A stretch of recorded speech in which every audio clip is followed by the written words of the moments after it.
Langit pagi di Jakarta tampak cerah, dihiasi semburat oranye yang perlahan memudar tergantikan oleh sinar mentari yang mulai meninggi.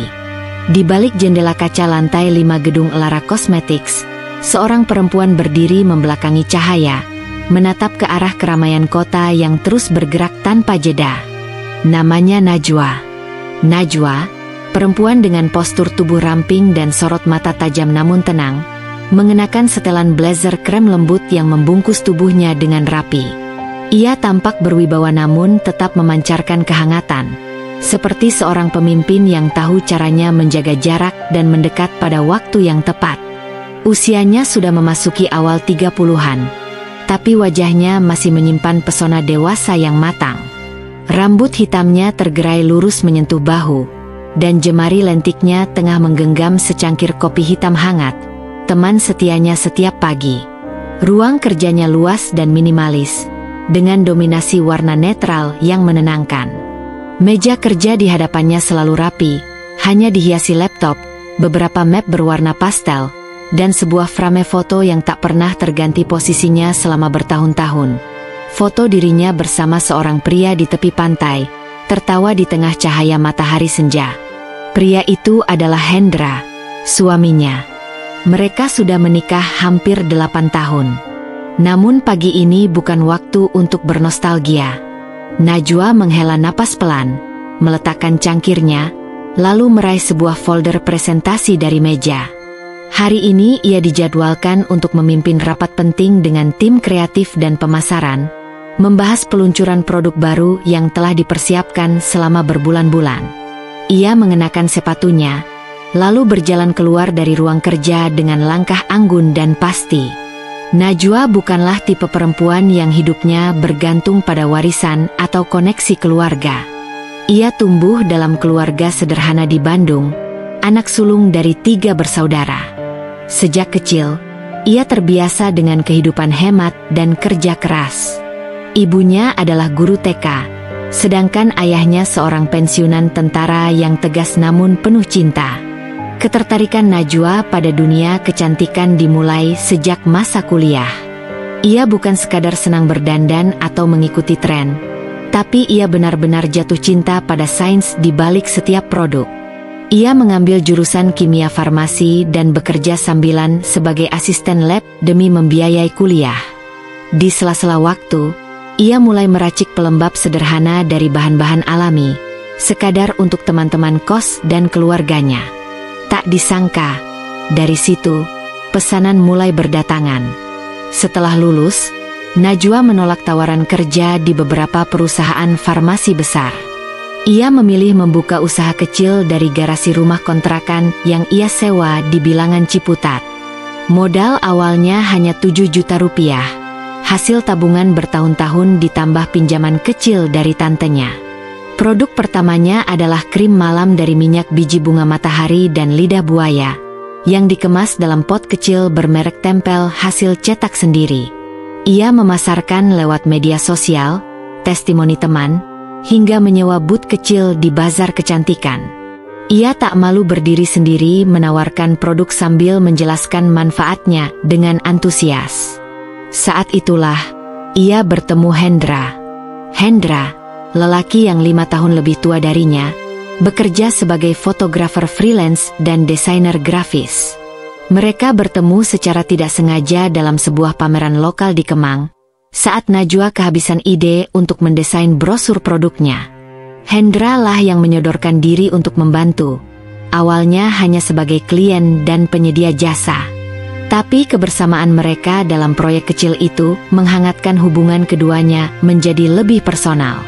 Hendra adalah pria yang tenang dan humoris. Ia memiliki senyum yang mampu meluluhkan hati, dan ketertarikannya pada Najwa tumbuh karena kekagumannya akan kerja keras perempuan itu. Najwa melihat Hendra sebagai teman seperjuangan. Mereka mulai sering bertukar ide, saling membantu mengembangkan usaha, dan perlahan jatuh cinta. 2 tahun setelah pertemuan pertama, mereka menikah dalam acara sederhana namun penuh kebahagiaan. Tidak ada pesta mewah, hanya keluarga dan sahabat dekat yang menjadi saksi janji suci mereka. Setelah menikah, Hendra memutuskan meninggalkan pekerjaannya sebagai freelance dan fokus membantu Najwa di usaha yang mulai berkembang pesat. Najwa yang awalnya hanya punya 2 pegawai kini mulai merekrut lebih banyak orang, menyewa ruko kecil sebagai kantor pertama, dan perlahan, Elara Cosmetics mulai dikenal. Tahun keempat pernikahan mereka, Najwa membuat keputusan besar, memindahkan kantor pusat ke gedung bertingkat kecil di Jakarta Selatan. Ia mempercayakan Hendra sebagai manajer operasional, bukan hanya karena ia suaminya, tapi karena ia tahu Hendra memahami visi yang ia perjuangkan sejak awal. Hendra tak punya latar belakang manajemen, tapi Najwa memberinya pelatihan, kepercayaan, dan dukungan penuh. "Kalau kamu mau, kamu bisa, Hen," kata Najwa kala itu, menatap mata suaminya di balkon kantor baru mereka. "Aku percaya." Dan Hendra membuktikannya. Ia membawa banyak ide segar, terutama untuk memperbaiki sistem kerja dan memperkuat branding perusahaan. Ia tahu bagaimana cara mengemas produk agar lebih menarik di mata pasar modern. Ia juga menjadi jembatan antara tim kreatif dan tim produksi, membuat suasana kerja lebih harmonis. Banyak karyawan yang menghormatinya, tak hanya karena jabatannya, tapi karena ia memang ramah dan terbuka. Najwa bahagia melihat bisnis dan pernikahannya berkembang bersama. Ia merasa seperti sedang hidup dalam mimpi indah, bekerja bersama orang yang dicintainya, membangun mimpi dari nol hingga perlahan berdiri kokoh di hadapan dunia. Di rumah pun, kehidupan mereka tampak damai. Mereka tinggal di sebuah rumah bergaya minimalis di kawasan Bintaro. Tak besar, tapi cukup nyaman. Najwa suka menyiram tanaman di halaman kecil tiap pagi, sementara Hendra sering duduk di meja makan dengan laptopnya, sesekali menggoda Najwa dengan candaan ringan. Mereka memang belum dikaruniai anak, tapi tak pernah mempermasalahkan itu. Najwa percaya semuanya akan datang pada waktunya. Untuk saat ini, ia merasa sudah cukup bahagia. Namun seperti aliran sungai yang tampak tenang di permukaan, kehidupan tak selalu seperti yang terlihat. Tapi untuk hari ini, di bab ini, tidak ada badai yang datang. Hanya senyuman kecil, kerja keras, dan cinta yang perlahan tumbuh dari tanah yang dulu tandus. Najwa duduk di kursi ruang rapat, menyapa satu persatu stafnya dengan sapaan hangat. Di sebelahnya, Hendra membuka laptop dan mulai memaparkan ide kampanye terbaru. "Jadi," ucap Hendra, mengarahkan layar ke hadapan semua tim, "kita akan angkat tema Beauty with Integrity. Karena kita nggak cuma jual krim atau serum, tapi kepercayaan." Najwa menoleh dan tersenyum, sejenak menatap wajah pria yang telah menemaninya sejauh ini. Dalam hatinya ia berbisik, "Kita sudah sejauh ini, dan aku takkan pernah melupakan siapa yang bersamaku sejak awal." Dan untuk pagi itu, tidak ada yang lebih penting dari kerja keras, keyakinan, dan sepasang tangan yang pernah berjanji akan meraih mimpi bersama. Hari-hari di Elara Cosmetics berjalan semakin cepat. Perusahaan yang dulunya hanya punya satu lini produk kini telah berkembang pesat dengan berbagai kategori, skincare, body care, hingga parfum. Bahkan, mereka tengah mempersiapkan ekspansi ke pasar internasional. Najwa semakin sibuk, agenda meeting yang padat, kolaborasi dengan influencer ternama, hingga urusan legalitas dan distribusi membuatnya sering pulang larut malam. Namun, satu hal yang selalu ia jaga adalah waktunya bersama Hendra. Sekalipun lelah, ia tetap berusaha pulang ke rumah untuk makan malam berdua, menonton film, atau sekadar berbincang di teras sambil menyeruput teh hangat. Hendra, di sisi lain, tampak menikmati perannya sebagai manajer operasional. Ia mulai sering menghadiri event networking, pelatihan bisnis, bahkan beberapa kali diundang menjadi pembicara di seminar kewirausahaan. Najwa senang melihat suaminya tumbuh dan percaya diri. Ia tidak pernah membatasi Hendra, justru mendukung setiap langkahnya. Namun, sesuatu mulai berubah. Bukan perubahan yang besar atau mencolok. Justru datang dalam bentuk yang sangat halus, seperti retakan kecil di dinding yang nyaris tak terlihat. Tapi ada.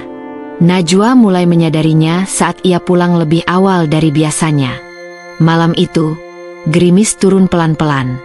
Udara terasa sejuk, aroma tanah basah menenangkan pikiran. Najwa baru saja menyelesaikan meeting dengan investor di Kemang dan memutuskan untuk pulang lebih awal sebagai kejutan. Ia bahkan sempat mampir membeli makanan favorit Hendra, tahu crispy dengan saus lada hitam dari restoran langganan mereka. Pukul 8 malam, ia membuka pintu rumah dengan perlahan. "Hen?" panggilnya sambil meletakkan kantong makanan di meja makan. Tak ada jawaban. Rumah itu terasa kosong. Najwa menoleh ke kamar. Kosong. Ruang kerja juga tak ada. Biasanya, Hendra akan duduk di ruang tengah dengan laptopnya atau menyalakan TV. Tapi malam itu, rumah terlalu sunyi. Ia mencoba menelpon. Nada sambung. 1 kali, 2 kali, 3 kali. Tak diangkat. Mungkin sedang ada urusan di kantor, pikir Najwa mencoba positif. Tapi entah kenapa, hatinya terasa sedikit tak nyaman. Ia menunggu sambil duduk di sofa, membuka laptop dan mulai membalas email yang tertunda. Hingga jam menunjukkan pukul 10:30, suara pintu depan akhirnya terdengar. Hendra masuk, dengan wajah sedikit terkejut melihat Najwa di ruang tamu. "Kamu belum tidur?" tanyanya sambil melepas jaket. Najwa mengangguk pelan. "Aku pulang lebih cepat. Mau kasih kejutan. Tahu crispy favorit kamu aku beliin." "Oh," Hendra tampak kikuk, lalu tersenyum tipis. "Wah, makasih, sayang. Tapi tadi aku udah makan bareng anak-anak kantor." Najwa mengangguk, mencoba menahan pertanyaan di lidahnya. Tapi pertanyaan itu menggantung dalam pikirannya. Sejak kapan Hendra sering makan malam di luar? Keesokan harinya, Najwa kembali sibuk di kantor. Jadwalnya dipenuhi rapat dengan tim riset, sesi pengecekan sampel produk, serta pembahasan desain kemasan baru. Hendra sendiri terlihat aktif berdiskusi dengan tim produksi di lantai bawah. Tak ada yang tampak salah. Tapi hati kecil Najwa mulai mencatat hal-hal kecil yang dulu tidak pernah ia sadari. Hendra sekarang lebih sering memegang ponselnya dan terkadang buru-buru memalingkan layar jika Najwa lewat. Ia mulai rajin memakai parfum baru dan bajunya selalu tercium segar, meski ia bilang tak sempat mandi pagi. Kadang ia pulang lebih malam dari Najwa, dengan alasan meeting dadakan dengan vendor. Namun Najwa menolak curiga. Ia percaya Hendra. Selama bertahun-tahun, mereka telah melewati banyak hal bersama. Kesetiaan Hendra tidak pernah ia ragukan. Tapi semakin hari, suara kecil dalam dirinya mulai bertanya-tanya. Apakah yang ia percaya selama ini benar-benar masih sama? Suatu hari di hari Sabtu, Najwa sengaja datang ke kantor lebih pagi untuk mengecek gudang baru. Biasanya, kantor kosong di akhir pekan, kecuali staf bagian produksi yang masuk setengah hari. Namun saat ia masuk melalui pintu belakang dan melintasi area pantry, ia mendengar suara pelan dari ruang rapat kecil. "Kamu jangan terlalu dekat di depan orang lain. Nanti kelihatan." Najwa berhenti. Ia mengenal suara itu, suara Hendra. "Tenang aja, aku ngerti kok," sahut suara perempuan. Suara yang asing, lembut, muda. Najwa berdiri kaku di balik dinding, menahan napas. Ia tak bermaksud menguping, tapi percakapan itu membuatnya sulit bergerak. Otaknya penuh pertanyaan, namun ia tetap melangkah perlahan, pura-pura tidak tahu, dan memilih pergi ke lantai atas seakan tidak terjadi apa-apa. Hari-hari selanjutnya, Najwa mulai mengamati. Ia tidak langsung menuduh. Ia memilih diam, menyusun kepingan demi kepingan, mencoba mengurai logika di tengah emosi yang mulai menggumpal di dalam dadanya. Ia mulai membuka CCTV kantor. Bukan karena ingin memata-matai, tapi karena ia tahu instingnya bukan tanpa dasar. Ia melihat beberapa potongan rekaman, Hendra dan staf perempuan muda dari tim kreatif yang sering bekerja lembur. Tertawa, menyentuh lengan, bahkan saling bertukar makanan di pantry. Masih bisa jadi wajar. Tapi tetap saja, perasaan tidak nyaman itu menggerogoti pikirannya. Najwa tak ingin gegabah. Ia ingin yakin sebelum menyimpulkan apapun. Ia menyewa jasa detektif pribadi untuk mencari tahu aktivitas Hendra di luar jam kantor. Bukan untuk membuktikan Hendra salah, tapi untuk menenangkan hatinya sendiri. Tapi, itu nanti. Untuk hari ini, Najwa tetap tersenyum saat Hendra membukakan pintu mobil untuknya. Ia tetap mengangguk ketika Hendra menyarankan desain baru untuk kemasan serum. Ia tetap duduk di ruang tengah, menonton film romantis bersama suaminya yang tampak seperti biasa. Namun di dalam dirinya, perlahan, fondasi yang selama ini ia bangun mulai bergetar. Dan ia tahu, cepat atau lambat, ia harus menghadapi kenyataan yang mungkin tidak seindah impiannya dulu.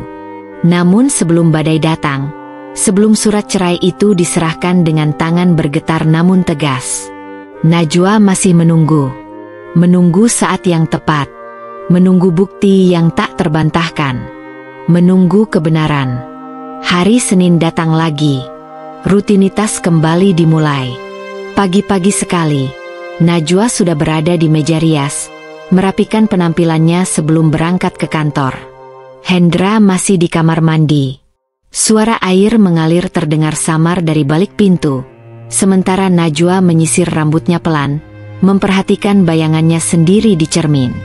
Tatapannya kosong, pikirannya melayang. Belakangan ini, Najwa merasa semakin jauh dari Hendra. Bukan karena waktu yang tak cukup, tapi karena rasa yang sudah mulai berubah. Entah karena kesibukan mereka masing-masing, atau karena sesuatu yang lebih dalam dari sekadar lelah dan jenuh. Najwa menghela napas.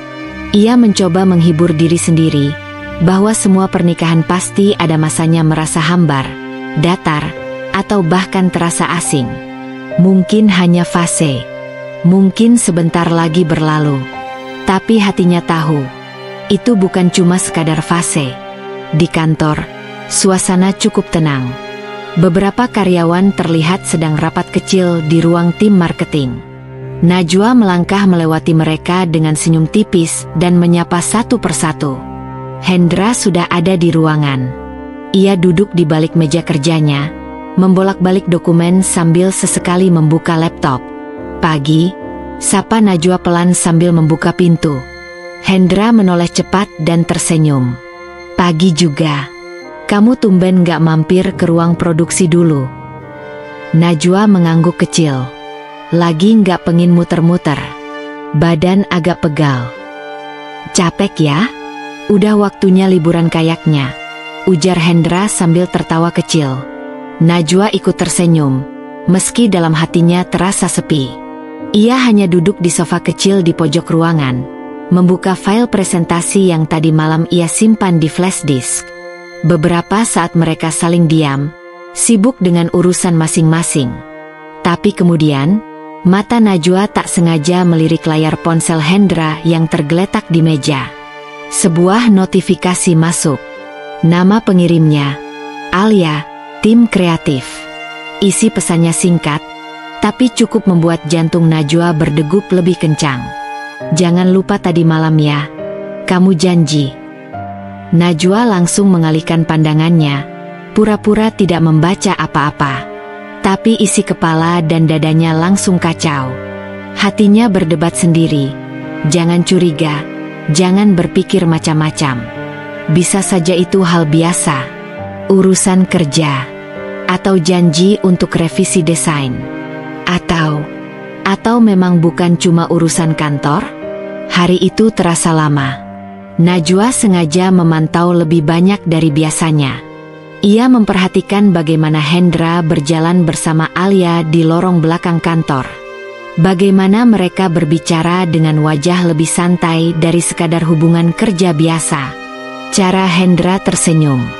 Cara Alia menatapnya. Semua itu mengusik batin Najwa. Saat makan siang, Najwa memilih untuk tidak bergabung ke ruang makan bersama karyawan lain. Ia makan di ruangannya sendiri. Beberapa kali ingin mengajak bicara Hendra, menanyakan hal-hal yang mengganggunya. Tapi lagi-lagi ia menahan diri. Ia tahu, jika bertanya sekarang tanpa bukti, hanya akan dianggap cemburu buta. Malam harinya, di rumah, Hendra tampak seperti biasa. Ia makan malam, lalu duduk di depan TV sambil memainkan ponsel. Najwa duduk di sebelahnya, membawa laptop tapi tak benar-benar bekerja. Ia hanya sesekali mencuri pandang ke arah Hendra. Sibuk banget akhir-akhir ini, ya? Najwa membuka percakapan. Hendra mengangguk, matanya masih tertuju ke layar ponsel. Iya, banyak banget yang harus diurus. Kamu sering ketemu sama Alia ya? Di luar jam kantor maksudku. Hendra berhenti sejenak. Kadang, kalau lagi butuh diskusi cepat atau bahas sesuatu yang urgent. Najwa mengangguk pelan. Ia tidak mengatakan apa-apa lagi. Hatinya ingin bertanya lebih jauh, tapi mulutnya enggan mengusik. Ia butuh bukti, bukan sekadar prasangka. Beberapa hari setelah itu, Najwa akhirnya membuat keputusan. Ia bertemu secara diam-diam dengan seseorang yang bisa membantu. Bukan detektif profesional seperti dalam film, tapi seorang teman lamanya yang bekerja di bidang keamanan digital. Ia meminta bantuan untuk memeriksa beberapa hal, bukan untuk menyadap, tapi sekadar mengakses jejak digital yang terbuka. Najwa hanya ingin tahu kebenarannya. Ia tidak ingin terjebak dalam ketidakpastian yang terus menghantuinya. Ia lelah menebak-nebak. Najwa, kamu yakin? Tanya temannya. Yakin, jawab Najwa dengan suara mantap. Kalau aku salah, aku siap minta maaf. Tapi kalau benar, aku juga harus siap. Sementara itu, hubungan Najwa dan Hendra di kantor masih terlihat seperti biasa. Mereka tetap berdiskusi tentang proyek baru, mengadakan rapat, mengatur target produksi.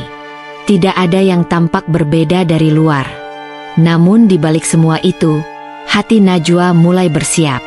Ia tahu bahwa jawaban yang ia cari mungkin akan segera datang. Dan ia juga tahu, hidupnya tak akan pernah sama lagi setelah itu. Tapi sebelum semua berubah, ia memilih untuk tetap tenang. Menunggu. Mengamati. Karena terkadang, yang paling menyakitkan bukanlah pengkhianatan itu sendiri, melainkan saat seseorang yang kau percayai sepenuhnya, mulai bersikap seperti orang asing. Hari itu, hujan turun sejak pagi. Langit mendung menggantung di atas kota, menciptakan suasana yang dingin dan kelabu. Di kantor, suara rintik hujan yang jatuh di atap berpadu dengan deru AC dan denting keyboard, membentuk ritme yang monoton. Najwa datang lebih awal dari biasanya. Ia duduk di ruangannya dengan secangkir teh hangat yang belum sempat ia sentuh. Pikirannya sudah sibuk dengan berbagai kemungkinan. Dalam tasnya, ada sebuah flash disk yang tadi malam ia terima dari teman lamanya, yang berisi laporan sederhana tentang aktivitas digital Hendra. Bukan penyadapan.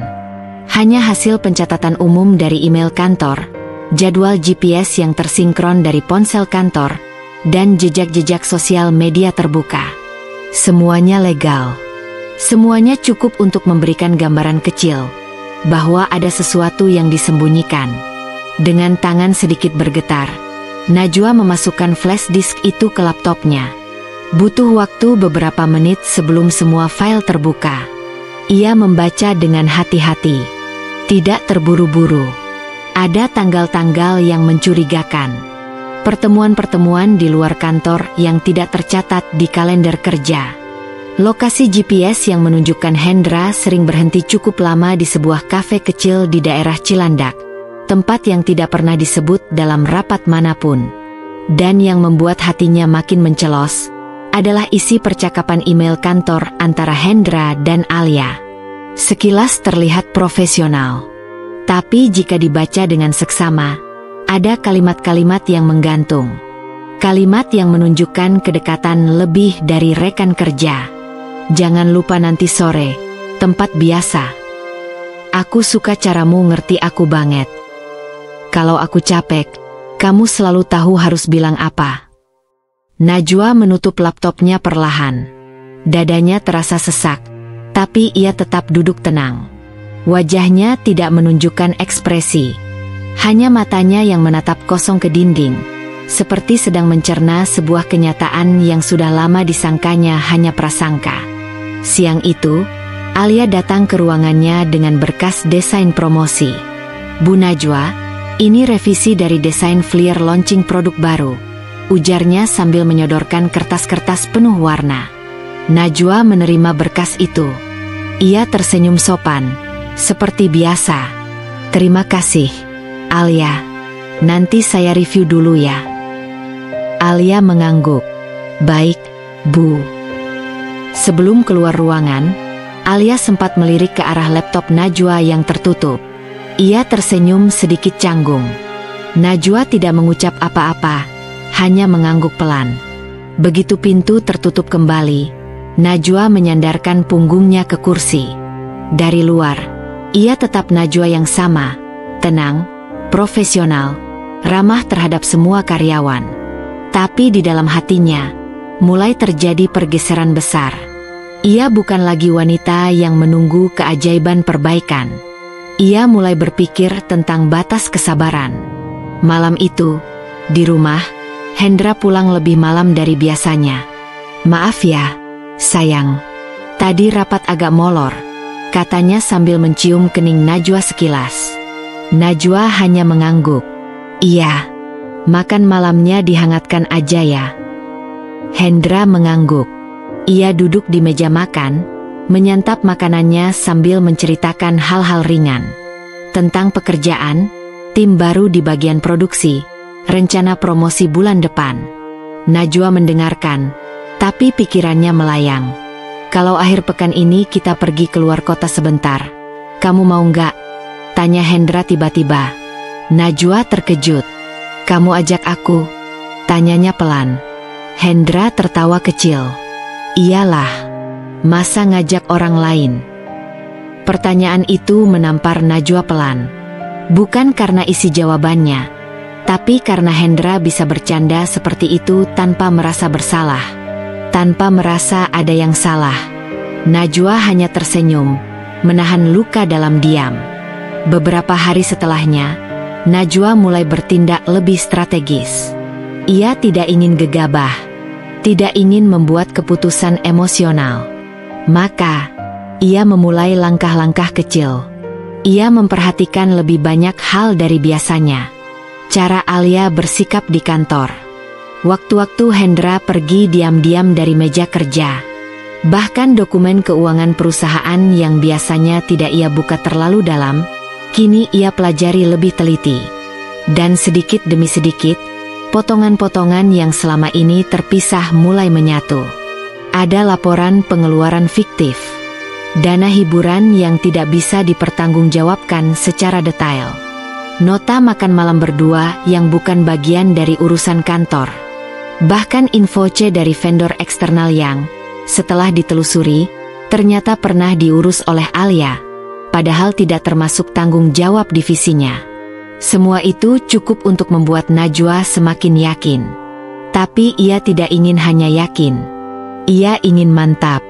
Ia ingin berdiri tanpa keraguan. Malam hari, Najwa mulai menulis sesuatu di bukunya. Sebuah jurnal sederhana yang berisi unek-unek hatinya. "Mungkin selama ini aku terlalu percaya. Tapi apakah salah? Bukankah dalam pernikahan, kepercayaan itu fondasi? Tapi ketika kepercayaan itu sendiri yang dikhianati, masihkah aku harus bertahan? Atau ini waktunya aku berdiri untuk diriku sendiri?" Tulisannya berhenti di situ. Najwa menutup bukunya, memeluknya erat, lalu menangis pelan dalam diam. Besok, ia tahu, hidupnya tidak akan lagi sama. Ia akan mulai mengambil langkah nyata, dengan kepala dingin dan hati yang kuat. Karena kini, ia sudah tahu, kebenaran yang ia takutkan selama ini, ternyata nyata. Hari Senin pagi, suasana kantor seperti biasa, Ramai, hiruk-pikuk, dan sibuk. Para staf berkumpul di ruang meeting lantai 2. Ada rapat evaluasi mingguan yang biasanya dipimpin oleh Hendra dengan Najwa sebagai pengamat sekaligus pemilik perusahaan. Hari itu, Najwa datang lebih awal dan duduk di kursi paling ujung, mengenakan setelan abu-abu lembut, wajahnya tenang, tapi sorot matanya tajam. Hendra masuk 5 menit setelah rapat dijadwalkan dimulai. "Maaf, telat sedikit. Tadi ada telepon dari vendor," katanya sambil duduk di depan layar proyektor. Najwa tidak berkata apa-apa. Ia hanya memperhatikan gerak-gerik suaminya. Matanya menelisik setiap detail. Cara Hendra memaparkan data, laporan yang disusun Alia, hingga ekspresi santai keduanya saat saling bertukar pandang. Setelah 1 jam, rapat ditutup dengan agenda tindak lanjut proyek yang akan segera berjalan. Namun sebelum semua peserta keluar ruangan, Najwa berkata pelan namun jelas, "Saya ingin menyampaikan sesuatu." Ruangan kembali tenang. Semua mata memandang ke arah Najwa. Najwa berdiri perlahan, lalu berkata, "Mulai minggu ini, semua laporan keuangan dari tiap divisi, termasuk bagian pemasaran dan hubungan eksternal, harus dilaporkan langsung ke saya. Tidak melalui manajer terlebih dahulu." Hendra tampak bingung. "Maksudnya, langsung ke kamu, Wah?" Najwa menoleh pelan ke arahnya. "Iya, langsung ke saya. Mulai dari laporan bulanan, hingga info vendor dan dana promosi. Semuanya." Suara bisik-bisik mulai terdengar dari beberapa karyawan. Langkah ini tidak biasa. Alia melirik ke arah Hendra, wajahnya agak tegang. Hendra mencoba tertawa ringan. "Sayang, kalau kamu terlalu banyak pegang, nanti kamu kecapean loh. Biarkan kami yang atur." Najwa tersenyum tipis. "Saya tidak apa-apa. Lagi pula, ini perusahaan saya, bukan?" Semua orang langsung diam. Kalimat itu terdengar seperti halus, tapi punya bobot berat. Hendra sedikit tersenyum, namun canggung. "Baik, kalau itu keputusan kamu," ujarnya sambil menatap Najwa. "Keputusan saya sudah bulat," jawab Najwa pendek, lalu melangkah keluar ruangan dengan tenang, meninggalkan suasana yang mulai panas. Setelah rapat, Alia mengetuk pintu ruang Najwa. Ia masuk sambil membawa map tebal. "Bu Najwa, ini file proposal vendor minggu depan, yang disiapkan tim kami," katanya sambil meletakkan map di meja. Najwa membuka map itu, membolak-balik halaman dengan pelan. Lalu ia berkata tanpa melihat Alia, "Kamu sudah kerja di sini berapa lama ya?" Alia tampak sedikit kaget. Sekitar 2 tahun, Bu." Najwa mengangguk. "Bagus. Cukup lama untuk mengenal budaya kerja di sini, ya?" "Iya, Bu." Najwa menutup map perlahan, lalu menatap Alia lurus-lurus. "Saya ingin kamu mulai berkoordinasi langsung dengan kepala divisi yang lain, bukan hanya melalui Hendra." Alia berusaha tersenyum. "Baik, Bu.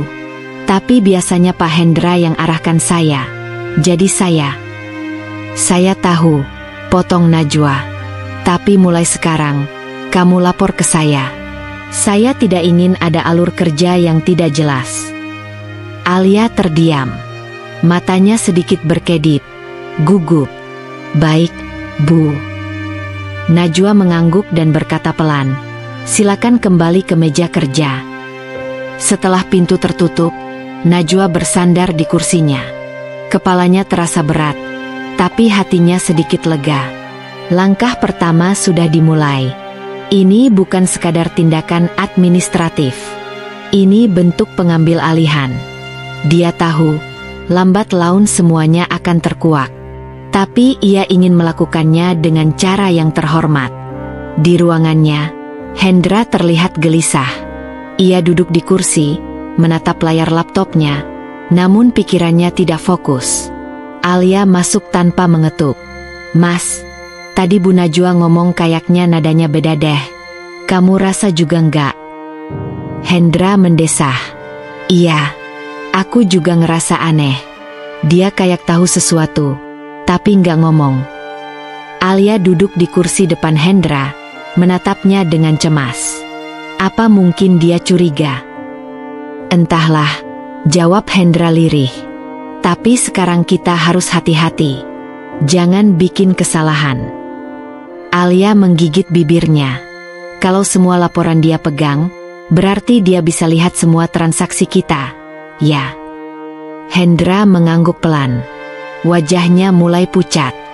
Najwa di ruangannya masih memandangi laporan yang ia dapat. Ia mulai mencatat satu persatu, memberikan stabilo di bagian-bagian yang mencurigakan. Bukti-bukti mulai terkumpul. Namun, yang lebih penting dari itu semua adalah ketenangan yang mulai ia miliki. Ia tidak lagi merasa seperti korban yang pasrah. Ia adalah wanita yang tahu apa yang harus ia lakukan. Hari itu, ruangan Najwa dipenuhi tumpukan dokumen. Ia meminta bagian keuangan untuk menyerahkan semua catatan transaksi 6 bulan terakhir. Tangan Najwa sibuk membolak-balik laporan, sesekali menandai angka dan tanggal dengan stabilo kuning. Di meja kerjanya, juga ada satu map besar berlabel pribadi, yang isinya tidak seorang pun tahu kecuali dirinya. Suasana kantor terasa sedikit berbeda sejak Najwa mengambil alih langsung beberapa bagian yang biasa dikendalikan oleh Hendra. Para karyawan menjadi lebih berhati-hati, dan tidak sedikit yang mulai bertanya-tanya, ada apa sebenarnya di antara suami istri itu. Tapi Najwa tidak peduli.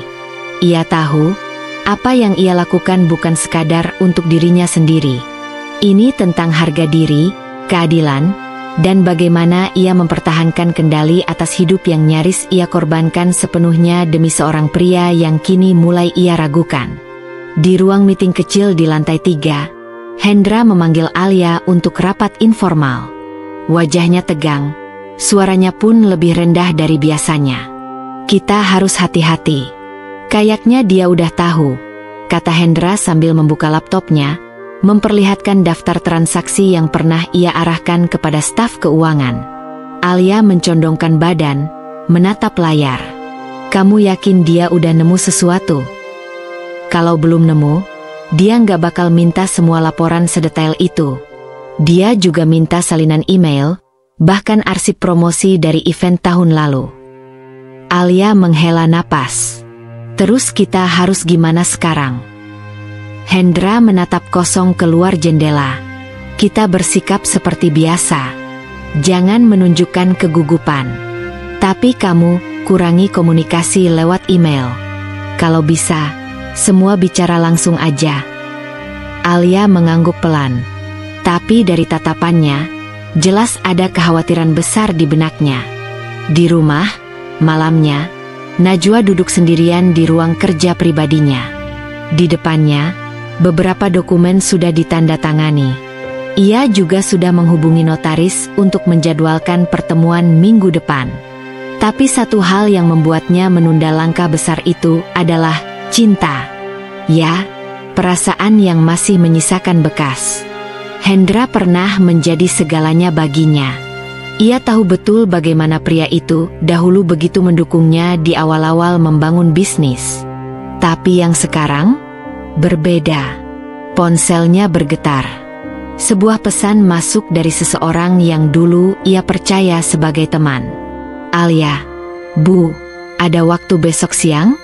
Saya ingin diskusi soal kerjaan, tapi kalau bisa bicara 4 mata saja.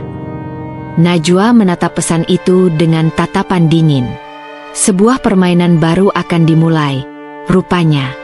Ia tidak langsung membalas pesan itu. Ia letakkan ponsel dan berdiri, berjalan menuju jendela besar di kamarnya. Langit malam gelap, tapi Najwa justru merasa pikirannya mulai terang.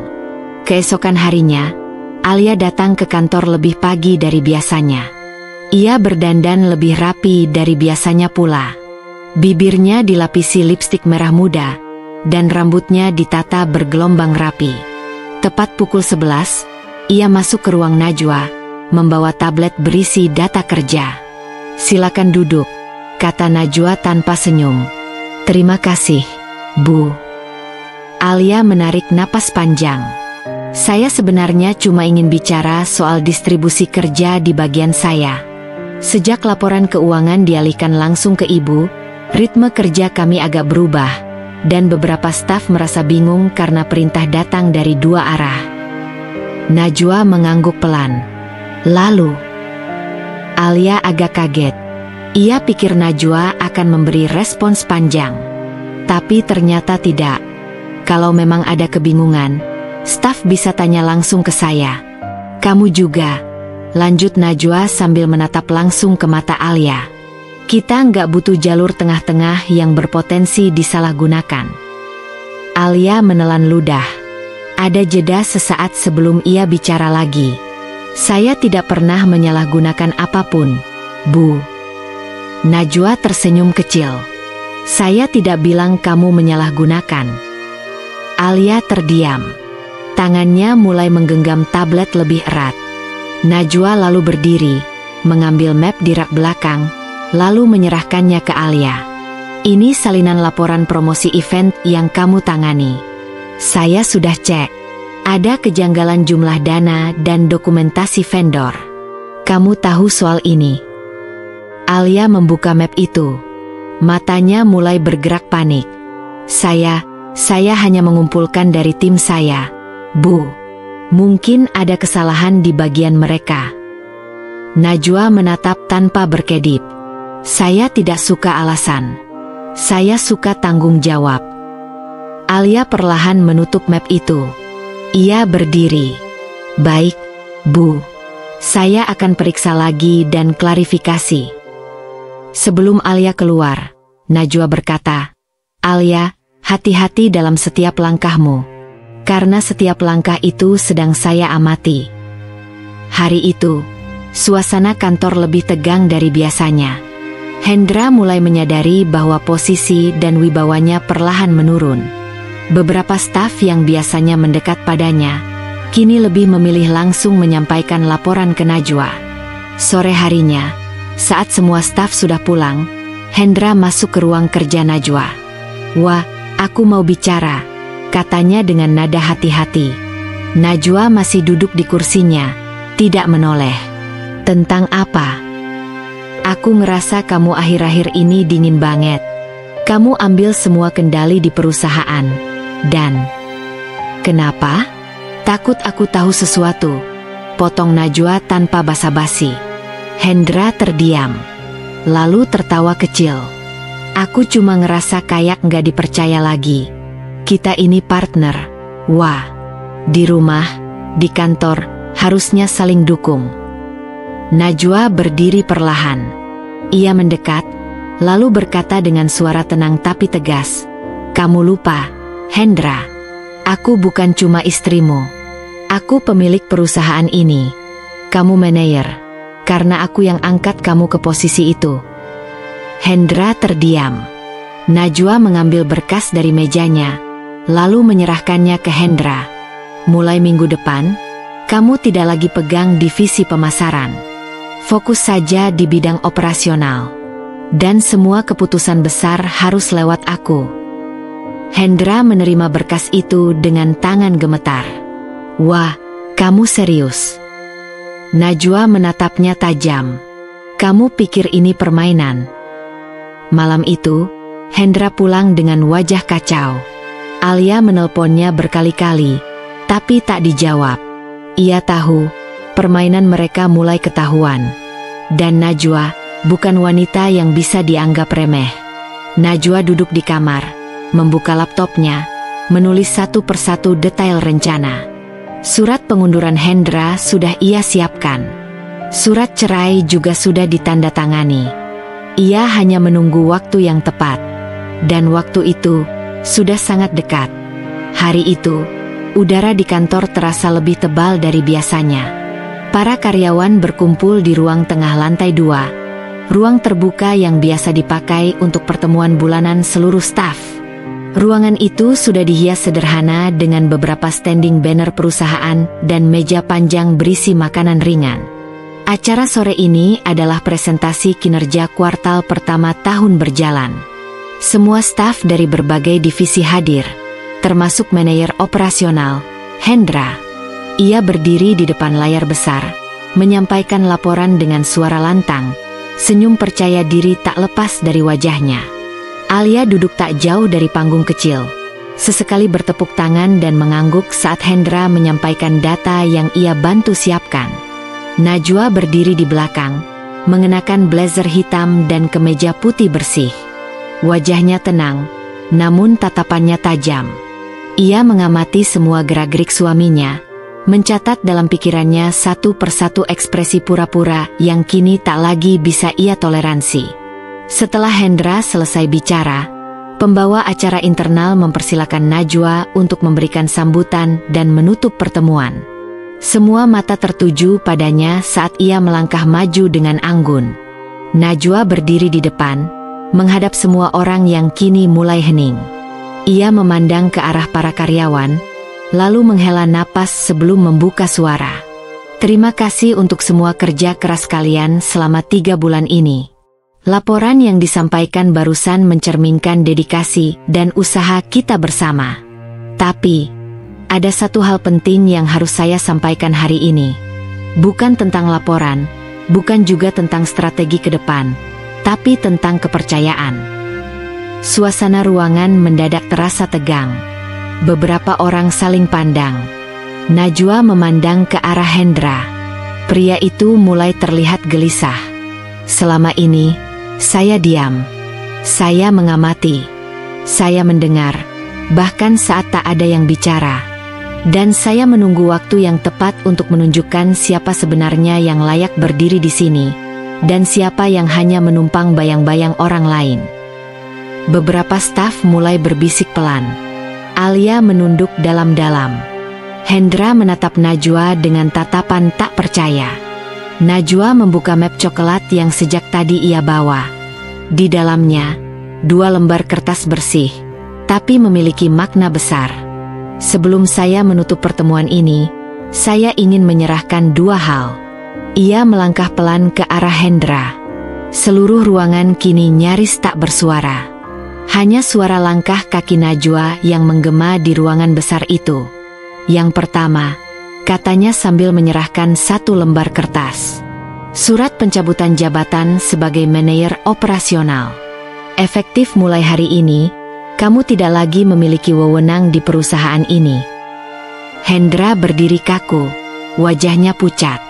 Ia mencoba membuka mulut, tapi tak satu kata pun keluar. Dan yang kedua, Najwa menatap langsung ke matanya. Kali ini suaranya sedikit bergetar, tapi bukan karena takut, melainkan karena luka yang perlahan sudah ia bungkus dengan kekuatan. Ia mengangkat kertas kedua, lalu mengangkatnya sedikit agar semua orang bisa melihat. Surat cerai. Beberapa orang di ruangan itu langsung menutup mulutnya karena terkejut. Alia tampak panik, wajahnya langsung merah padam. Hendra melangkah 1 langkah mundur, menatap Najwa dengan tatapan tercabik-cabik. Kamu selingkuh di belakangku, Hendra. Dan kamu melakukannya bukan hanya sebagai suami yang tidak setia, tapi juga sebagai rekan yang menusuk dari belakang. Kamu memanfaatkan kepercayaanku, menggunakan jabatanku, dan menginjak harga diriku seolah kamu yang mengangkat semuanya. Nada suara Najwa naik sedikit, tapi tetap terkontrol. Air matanya tidak tumpah. Tidak kali ini, karena ia sudah terlalu sering menangis dalam diam. Kamu lupa satu hal, lanjutnya. Aku yang mengangkatmu. Aku yang membuat kamu duduk di kursi itu. Dan hari ini, aku juga yang mencabut semuanya, termasuk diriku dari hidupmu. Ia menyodorkan surat cerai itu ke Hendra. Pria itu tetap diam, tidak bergerak. Najwa akhirnya meletakkannya di meja kecil di dekat Hendra. Lalu ia membalikkan badan, melangkah pergi dari ruangan itu tanpa menoleh sedikit pun. Beberapa staf menyingkir memberi jalan. Tidak ada yang bicara. Tidak ada yang berani menyela. Hanya suara sepatu Najwa yang mengiringi kepergiannya. Tegas, mantap, tanpa ragu. Beberapa menit setelah kepergiannya, Hendra masih berdiri di tempat. Surat itu masih di mejanya, dan ia seperti kehilangan seluruh kekuatan. Wibawa yang tadi ia pamerkan di depan para karyawan runtuh dalam satu momen. Ia meremas lembaran laporan yang tadi ia presentasikan. Alia mencoba menghampiri, tapi Hendra hanya mengangkat tangannya, menolak disentuh. "Kamu pergi sekarang," katanya dingin. Alia menahan napas. "Tapi, aku cuma..." "Pergi," bentak Hendra. Kali ini, suaranya menggema ke seluruh ruangan. Alia pun segera pergi dengan langkah terburu-buru. Sementara itu, di mobil yang membawanya pulang, Najwa duduk memandangi jendela. Ia tidak merasa menang, tidak juga merasa puas. Yang ia rasakan hanyalah satu, lega. Lega karena akhirnya ia memilih dirinya sendiri, setelah terlalu lama bertahan untuk seseorang yang bahkan tak layak menerima satu pun pengorbanannya. Dan saat mobil melaju melewati kantor yang telah ia bangun dengan darah dan air mata, Najwa tersenyum kecil. Tidak ada lagi bayangan Hendra di ruang kerja sebelah. Tidak ada lagi suara langkah kakinya yang biasa lewat di koridor. Tidak ada lagi tawa basa-basi Alia yang dulu menyapa terlalu sering. Kantor terasa lebih tenang. Atau mungkin lebih jujur. Seperti telah kehilangan lapisan kepura-puraan yang dulu menyelimutinya. Najwa datang seperti biasa, pukul 8 pagi. Ia mengenakan kemeja biru muda dan celana bahan hitam. Rambutnya digerai rapi, wajahnya tanpa banyak riasan. Tapi di balik kesederhanaan itu, ada ketegasan yang baru. Aura seseorang yang tidak lagi terikat oleh beban yang tidak perlu. Saat ia masuk ke ruang kerjanya, sekretaris pribadinya, Lina, langsung menyusul. "Bu Najwa, pagi," sapa Lina sedikit canggung. "Pagi, Lina. Santai aja, nggak usah kaku begitu," jawab Najwa sambil tersenyum kecil. "Kita mulai hari baru. Nggak perlu bawa-bawa suasana kemarin." Lina tampak lega. "Iya Bu, saya cuma, ya, kaget aja. Tapi banyak yang justru salut sama Ibu. Berani banget, nyelesainya langsung begitu." Najwa menghela napas. "Aku nggak suka berlarut-larut, Lin. Kalau ada luka, lebih baik langsung diobati daripada ditutup-tutupi." Lina mengangguk pelan. "Jadi hari ini agendanya apa?" tanya Najwa, mengambil tablet kerjanya. "Rapat dengan divisi operasional jam 10. Lalu Ibu juga ada meeting jam 2 dengan klien dari Jepang lewat Zoom." "Baik. Hendra?" tanya Najwa. "Datar. Dia enggak datang, Bu."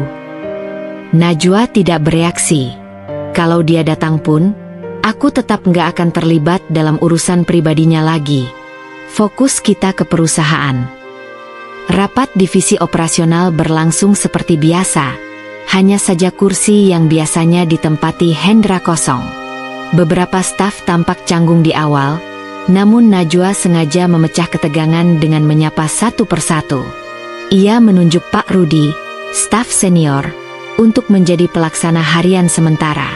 "Pak Rudi, saya minta bantuan Bapak untuk mengisi posisi sementara Hendra. Bapak kan sudah lama pegang sistemnya. Saya percaya Bapak bisa," ucap Najwa dengan suara tegas. Pak Rudi terkejut tapi mengangguk. "Baik, Bu. Saya siap." Selama rapat, Najwa menunjukkan sisi kepemimpinannya yang kuat tapi adil. Ia tidak membahas apapun soal Hendra. Semua tetap pada jalurnya. Profesional. Namun tentu saja, bisik-bisik kecil masih terdengar di beberapa sudut kantor. Beberapa karyawan muda bergosip saat di pantry, mengira-ngira kelanjutan kisah antara bos mereka dan mantan manajer yang kini namanya mulai dihapus dari papan struktur organisasi. Sore hari, saat ruangan sudah mulai sepi, Najwa duduk sendiri di kursinya. Ia membuka laptop dan melihat ulang laporan keuangan bulan lalu. Tiba-tiba pandangannya terhenti pada nama Hendra yang masih tercatat di dokumen-dokumen lama. Ia menatapnya lama. "Dulu aku berpikir, Dengan membantumu naik, kamu akan ikut membantuku kuat, gumamnya pelan. Tapi ternyata kamu lebih suka menjejakkan kaki di kepala orang yang membuatmu berdiri. Tangannya bergerak cepat. Ia mengganti nama itu, menghapusnya dari sistem internal. Mungkin belum dari ingatan, tapi setidaknya dari pekerjaan ini, Hendra tak punya jejak lagi. Lalu ia duduk tenang, memejamkan mata sejenak. Seperti menarik napas dari laut yang sebelumnya terlalu dalam untuk dilalui. Malamnya, Najwa pulang ke rumah lebih awal. Rumah yang dulu sering terasa sepi, kini malah memberi rasa damai. Ia membuka pintu, meletakkan tas, lalu berjalan ke dapur dan membuat teh hangat untuk dirinya sendiri. Ia duduk di ruang tamu, menggenggam cangkir itu sambil menatap taman kecil di luar. Ia mulai merasa bebas. Bukan karena luka itu sudah hilang, tapi karena ia tak lagi mengurung dirinya dalam ruang yang menyakitkan. Ponselnya bergetar. Satu pesan masuk dari nomor tak dikenal. Najwa, aku tahu aku salah. Tapi tolong, izinkan aku bicara sekali saja. Hendra. Najwa membaca pesan itu dalam diam. Ia tak menjawab. Ia hanya mematikan layar ponsel dan menaruhnya di meja. Ia memilih mendengar suara alam di luar jendela daripada kata-kata yang sudah terlalu sering penuh dusta. Karena malam ini, untuk pertama kalinya setelah sekian lama, ia memilih dirinya sendiri. Dan itu lebih dari cukup. Sudah 2 minggu sejak hari itu. Hari di mana Najwa menyerahkan surat cerai di depan semua karyawan dan sekaligus mencopot Hendra dari jabatannya. 2 minggu yang terasa seperti satu musim penuh badai, tapi juga sekaligus musim peralihan. Banyak hal berubah, dan mereka berdua, Najwa dan Hendra, sedang menapaki jalan masing-masing, 2 arah yang kini berseberangan. Hari-hari Najwa kini lebih tenang. Ia masih bekerja keras seperti biasanya, tapi kali ini tanpa beban batin yang menggerogoti pikirannya setiap hari. Tak ada lagi drama di kantor, tak ada lagi senyum palsu saat memandang seseorang yang mengkhianatinya. Setiap pagi, ia membuka jendela dan membiarkan sinar matahari masuk ke dalam rumah. Ia mulai belajar memasak sendiri, sesuatu yang dulu selalu diserahkan pada asisten rumah tangga karena terlalu sibuk. Ia juga mulai menekuni yoga, bahkan seminggu sekali mengikuti kelas meditasi. Bukan untuk melupakan masa lalu, tapi untuk menerima dan menghadapinya dengan hati yang lebih kuat. Dan yang paling terasa, Najwa mulai membuka ruang untuk bertemu dengan orang baru, bukan dalam konteks hubungan cinta, tapi membangun jejaring pertemanan dan kerja yang lebih luas. Suatu hari, ia diundang sebagai pembicara dalam seminar bisnis wanita di universitas ternama. Di sana, ia menceritakan kisahnya, tapi hanya dari sisi profesional. Bagaimana menjadi pemimpin, bagaimana mengelola perusahaan keluarga, dan bagaimana menghadapi krisis dengan kepala dingin. Para mahasiswa dan peserta kagum. Bahkan salah satu dosen yang menjadi moderator menyampaikan dengan tulus, "Ibu adalah contoh nyata bahwa perempuan bisa berdiri tegak, bahkan setelah badai terbesar dalam hidupnya." Najwa hanya tersenyum. Ia tidak menganggap dirinya hebat. Ia hanya memilih untuk tidak diam saat disakiti. Sementara itu, di sisi lain, berbeda jauh dengan Najwa, Hendra sedang mengalami fase paling sulit dalam hidupnya.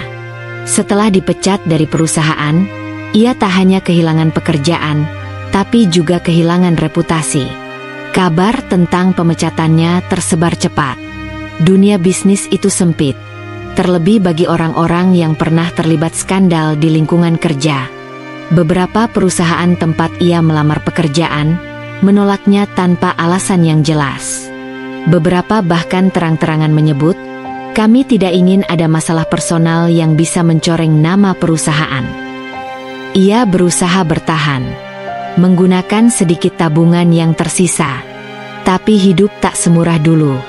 Apalagi, Alia, wanita yang dulu dia pilih untuk dikejar dengan membabi buta, perlahan mulai menjauh darinya. Awalnya Alia masih menemani, masih berusaha tampak setia.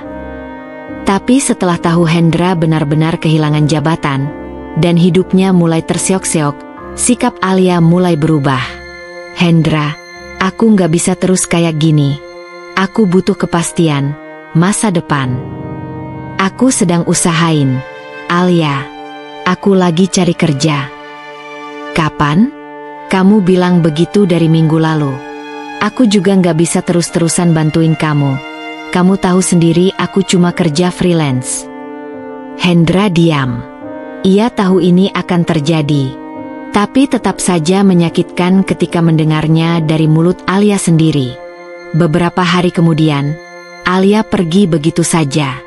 Tak ada pesan, tak ada permintaan maaf. Ia hanya meninggalkan kunci apartemen yang sempat mereka sewa bersama di atas meja.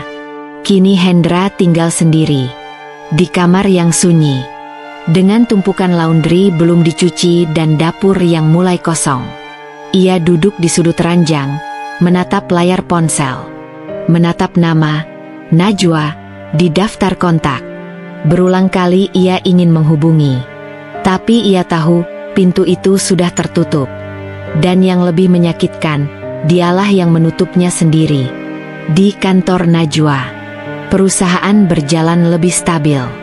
Najwa mulai membentuk tim manajemen baru. Ia memberi kesempatan pada beberapa karyawan lama untuk naik jabatan. Pak Rudi, yang menggantikan Hendra sementara, kini diangkat secara resmi sebagai manajer operasional. Suasana kerja jadi lebih sehat. Tidak ada lagi bisik-bisik penuh intrik. Orang-orang bekerja dengan jujur. Dan Najwa mulai bisa melihat siapa saja yang benar-benar loyal, dan siapa yang dulu hanya menempel pada kekuasaan. Suatu sore, saat Najwa sedang mengecek laporan, Lina masuk ke ruangannya. "Bu, tadi ada kurir nganter surat dari Hendra." Najwa menatapnya sekilas. "Letakkan saja di meja. Nanti aku baca." Setelah Lina keluar, Najwa menatap amplop putih itu. Diam. Tangannya sempat ragu membukanya, tapi akhirnya ia robek pelan. Di dalamnya hanya satu lembar kertas. Sebuah tulisan tangan dari Hendra. "Najwa, aku tidak mengirim ini untuk berharap kembali. Aku tahu semuanya sudah hancur. Aku cuma ingin minta maaf. Karena aku bodoh. Karena aku khianat pada orang yang paling percaya padaku. Kamu tidak hanya istriku. Kamu adalah alasan aku bisa berdiri setinggi dulu. Tapi aku malah menusukmu dari belakang. Aku kehilangan segalanya sekarang. Dan aku tahu aku pantas menerimanya. Tapi meski begitu, aku ingin kamu tahu, aku benar-benar menyesal. Terima kasih, karena pernah membuatku jadi seseorang." Hendra. Najwa terdiam lama. Ia tidak menangis, tidak marah, tidak juga tersenyum. Ia hanya menghela napas, lalu melipat surat itu dan menyimpannya di laci paling bawah meja. Penyesalan bukan untuk dimaafkan, tapi untuk dijadikan pelajaran, gumamnya pelan. Dan dengan itu, ia menutup lacinya, menutup bab lama dalam hidupnya. 3 bulan telah berlalu sejak Najwa menyerahkan surat cerai itu di hadapan seluruh karyawan. Waktu yang tak lama, namun cukup untuk menyembuhkan sebagian luka dan memperjelas arah hidup. Di perusahaan, Najwa menjadi lebih tegas, lebih dihormati. Ia tak lagi ragu membuat keputusan besar. Bahkan ia mulai memperluas jaringan bisnisnya ke kota lain. Tidak untuk balas dendam, tapi sebagai bukti bahwa dirinya bisa berdiri sendiri. Lina, sekretarisnya yang setia, sering memperhatikan perubahan itu. "Bu Najwa sekarang beda ya. Lebih ringan," katanya suatu siang. Najwa hanya tersenyum. "Mungkin karena aku nggak lagi bawa beban yang bukan tanggung jawabku." Dan memang benar. Ia tak lagi memikul rasa curiga, amarah, atau kecemasan. Kini ia hanya membawa dirinya sendiri, dan itu cukup. Namun, meski hidupnya terlihat stabil dari luar, kadang-kadang kenangan tetap datang.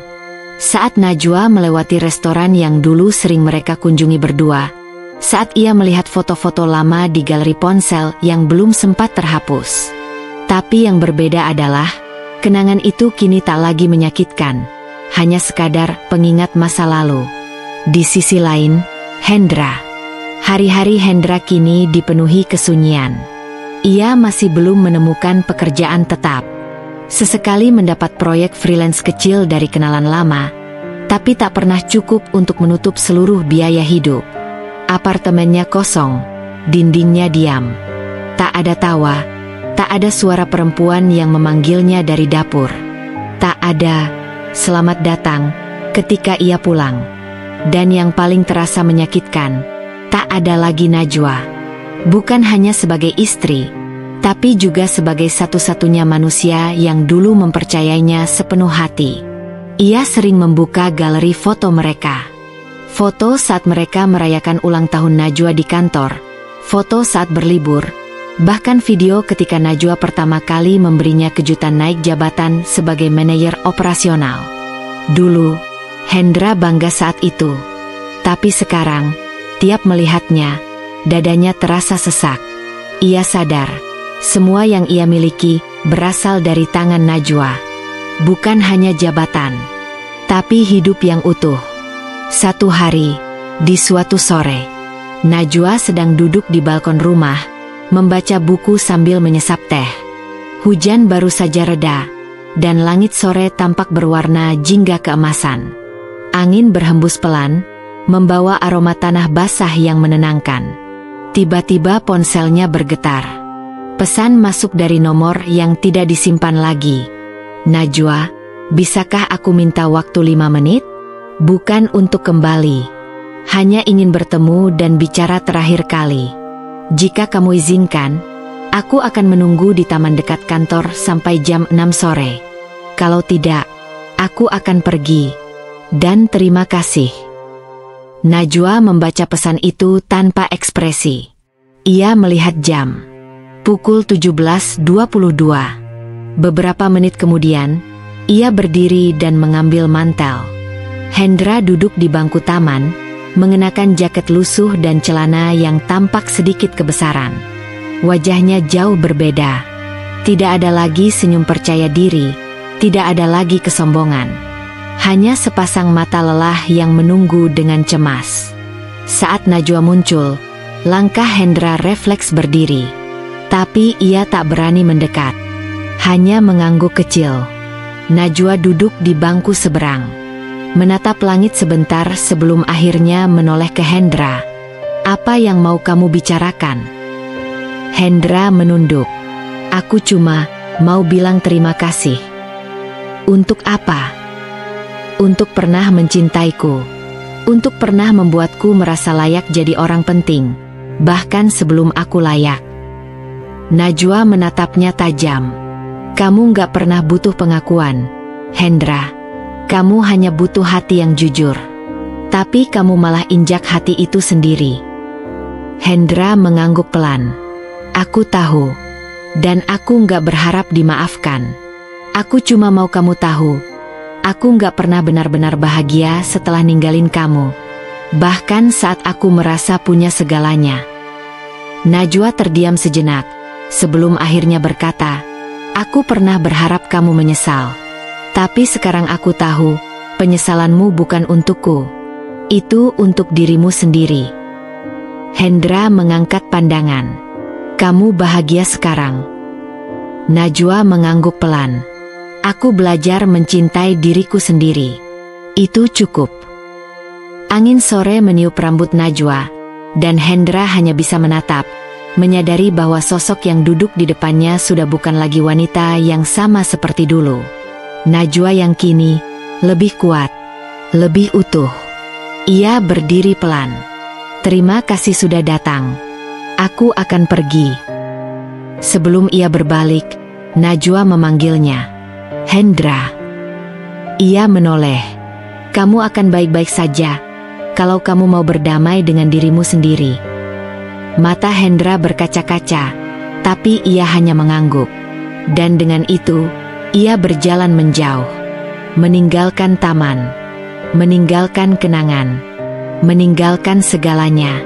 Najwa tetap duduk di sana, menatap matahari yang mulai tenggelam. Hatinya tenang. Luka itu sudah sembuh. Dan ia tahu, masa depannya sudah menanti dengan tangan terbuka. Dalam hidup, cinta bisa jadi anugerah, tapi juga bisa jadi ujian. Kita sering mencintai dengan segenap hati, mengorbankan waktu, tenaga, bahkan harga diri, demi orang yang kita percaya akan menghargai kita seutuhnya. Tapi ketika cinta tak dibalas dengan kesetiaan, saat itulah kita diuji. Apakah kita akan hancur, atau kita akan bangkit? Najwa adalah cerminan dari kekuatan yang diam tapi dalam. Ia tidak membalas dengan kemarahan berlebihan, tapi dengan keputusan yang tegas. Ia tidak menunjukkan dendam, melainkan kelas.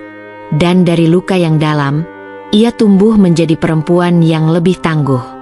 Untuk kamu yang sedang terluka, kecewa, atau merasa kehilangan, ingatlah, berharganya dirimu tak pernah tergantung pada siapa yang memilih untuk tetap tinggal, tapi pada bagaimana kamu memilih untuk berdiri kembali. Maafkan kalau cerita ini membuatmu meneteskan air mata, tapi semoga air mata itu bukan hanya karena sedih, melainkan karena kamu merasa dilihat, dan tidak sendirian. Terima kasih sudah mengikuti kisah ini sampai akhir. Semoga cerita ini bisa menguatkanmu, menemanimu, dan mungkin menyembuhkan bagian dari dirimu yang pernah tersakiti. Sampai bertemu di kisah-kisah berikutnya. Dari hatiku, untuk hatimu.